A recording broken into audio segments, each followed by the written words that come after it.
Okay, hello. This is a Ludwig Super-Sensitive snare drum, bronze, 5-inch.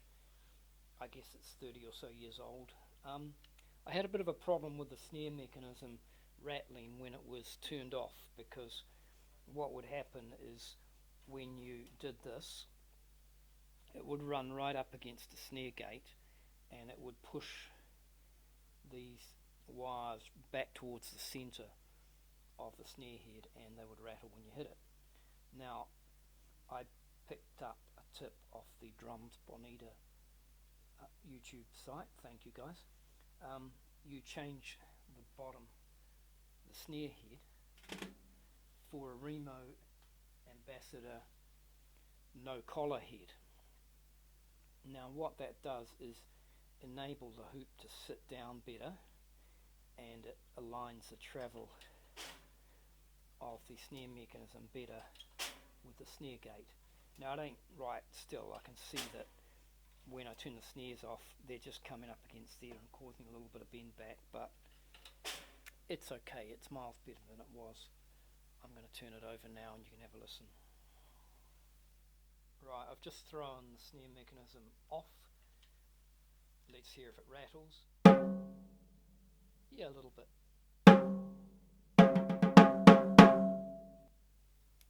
I'm going to just engage the snare wires now. I'm not sure if the setup is perfect, but let's have a listen.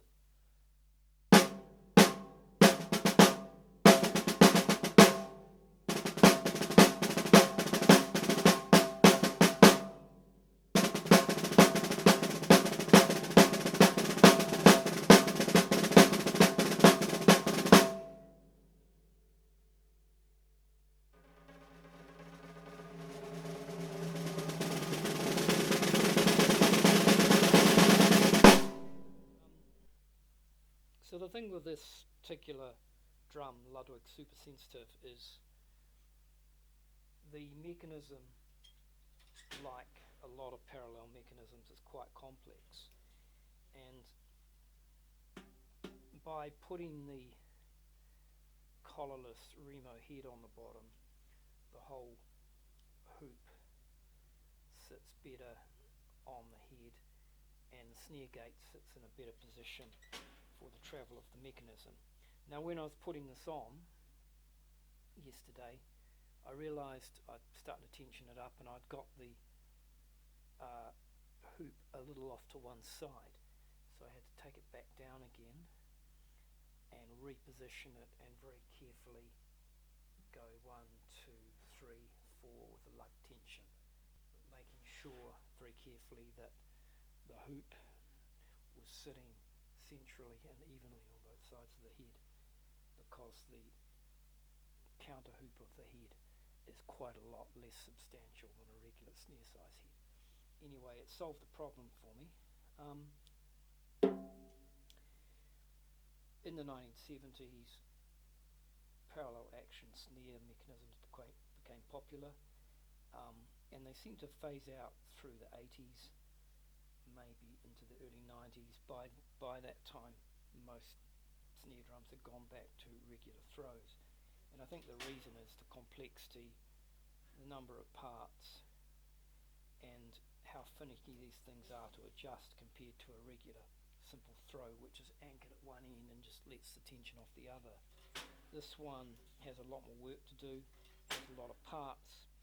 These, like a lot of mechanisms, have a couple of plastic or nylon parts in them.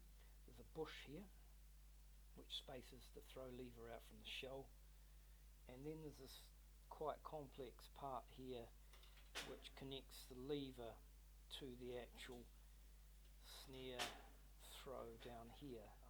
The DrumFuckery gentleman said he likes these, but he wouldn't take one out on the road because if something goes wrong with it, if you're in a recording studio, on stage at a gig, or in a sleazy motel room, it's going to be hard to conduct repairs and probably impossible to get any parts while you're out there.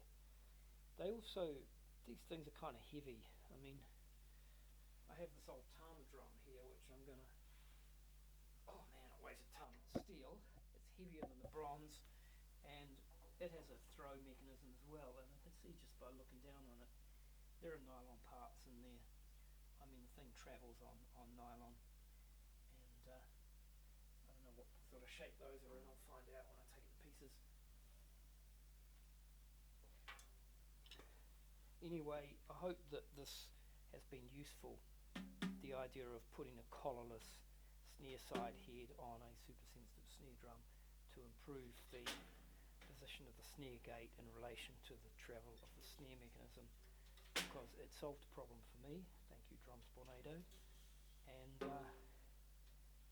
I hope this continues to work, because I really quite like the drum.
Shall we?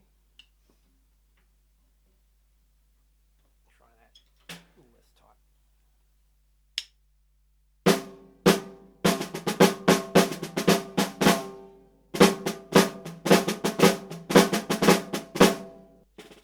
I have no clue how to adjust this.